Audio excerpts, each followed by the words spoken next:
اورنگزیب عالمگیر ہماری جو برصغیر کی تاریخ ہے، ہمارا جو ماضی ہے، اس کی ایک غیر معمولی شخصیت ہے جو ہمارے تہذیبی ورثے کو اور ہماری بنیادی جو آئیڈینٹی ہے اس کو محفوظ کرنے والے اور اس کو آگے کنٹینیو کرنے والے حکمران ہیں، یعنی چھٹے مغل حکمران ہیں۔ اور جب انہوں نے تقریباً 50 سال کی عمر میں وہ تخت پہ آئے اور اس کے بعد 50 سال جیسے آپ نے بتا دیا وہ اقتدار میں رہے، اس دور میں ہندوستان کے اندر انہوں نے یک وقت کئی حوالوں سے ایسی اصلاحات کی جن کی پہلے کوئی مثال نہیں ملتی، اور بعد میں بھی نہیں کوئی، بعد میں ظاہر ہے اس کے بعد اس کو کاریہ کرنے والا کوئی اتنا بڑا جینیس تھا نہیں۔ یعنی یہ بھی ایک بہت بڑا کوسچن ہے نا کہ اورنگزیب عالمگیر کے بعد مغلیہ سلطنت کیوں انتشار کا شکار ہونے لگی، کیونکہ وہ اتنا بڑا انسان تھا، اتنا بڑا حکمران تھا، اتنا بڑا جینیس تھا کہ اس نے جو بلڈ اپ کر دیا اس کو سنبھالنے والا ہی کوئی نہیں تھا۔ بعد میں کسی کے اندر اتنا بڑا اتنا جینیس ہوتا، اس کے اندر اتنی کیپیسٹی اتنی کیپیبلٹی ہوتی، وہ اگر آپ ان کی سیاسی بصیرت کو دیکھیں، ان کی دینی کمٹمنٹ کو دیکھیں، ان کی رفاع عامہ کو دیکھیں، بھائی صاحب ہم صرف اورنگزیب عالمگیر کی دوسری کہانیاں سنتے رہیں۔ آپ دیکھیں کہ اورنگزیب عالمگیر کے وقت کیا عالم تھا برصغیر کے معاشرے کی جو معاشی استحکام ہے اس کا، کہ ورلڈ جو جی ڈی پی ہے اس کا 1/4 ہندوستان کا تھا،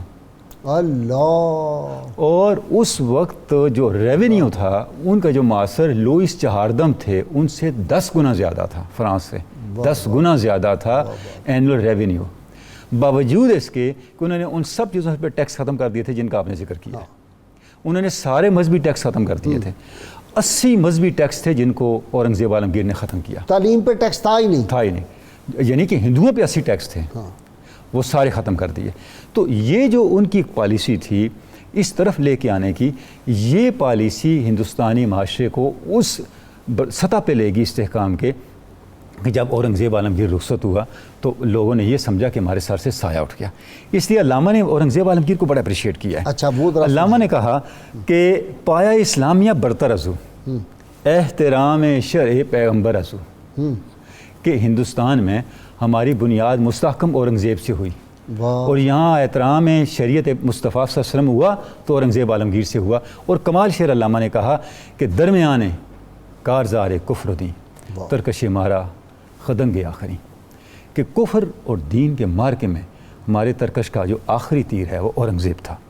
یہ اتنی بڑی بات کہی کہ جیسے شاہ دین آپ جانتے ہیں علامہ کے بڑے اچھے دوست تھے، علامہ اقبال کا تو کلیجہ خون ہو گیا ایسا ہی۔ تو جیسے شاہ دین آئے تو انہوں نے کہا علامہ صاحب آپ نے جیسے شاہ دین ہمایوں جن کے نام پہ ابھی بلڈنگ موجود ہے، تو انہوں نے کہا علامہ صاحب یہ آپ نے کمال شعر لکھا۔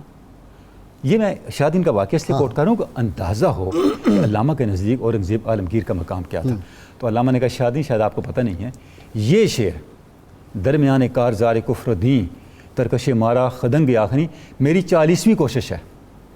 اچھا، 40 دفعہ میں نے اس شعر کو ریوائز کیا تاکہ میں اورنگزیب عالمگیر کا جو کریکٹر ہے اس کو سارے کو صحیح طور پہ آگے منتقل کر سکوں۔ تو یعنی یہ اندازہ ہے اس کا۔ اچھا، اس کے بعد پھر علامہ اس طرف وہ آ گیا، اس پہ ہم بات کریں گے۔ ہوا یہ کہ آگے چل کر کے اورنگزیب عالمگیر کی شخصیت کو مسخ کیا گیا اور اس شخصیت کو ڈیمیج کرنے کی کوشش، لیکن غازی صاحب آپ دیکھیں کہ پھر مخالفین نے اس کی گواہیاں دیں۔ آپ مسلم ہسٹورینز کو چھوڑ دیں، جو غیر مسلم ہسٹورینز ہیں، ویسٹ کے لوگ ہیں، ہندو مورخین ہیں، انہوں نے پھر لکھا کہ اورنگزیب سے زیادہ متحمل مزاج، رواداری والا